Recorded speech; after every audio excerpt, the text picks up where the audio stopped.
Jama'a assalamu alaikum wa rahmatullahi wa barakatu.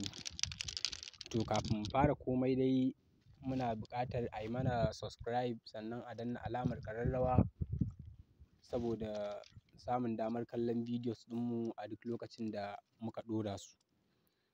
Alhamdulillah an samu nasarar kama wannan bawan Allah, ko in ce wannan ɗan iska tsinannen ɗan daurin nan da ya aikata wannan barna da muka yi muku bayani a ɗazu.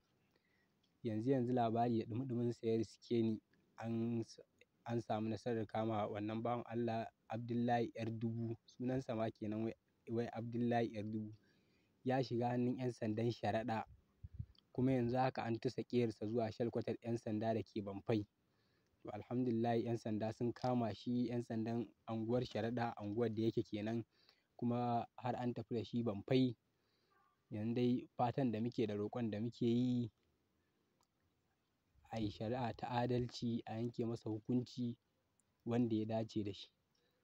To yanzu jama'a a ganinku da tunaninku wane hukunci ne ma ya dace da wannan bawan Allah? Ni dai a nawa ra'ayin da tunanin ina ganin wannan kawai a kashe shi.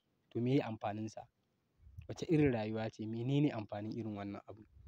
Saboda barin irin waɗannan ko zama da irin waɗannan mutanen ɓarna ce a cikin al'umma, saboda suna zama sanadiyyar lalata wasu 'ya'yanmu, ƙannenmu, 'yan uwanmu, mutanen dai da muke rayuwa da su.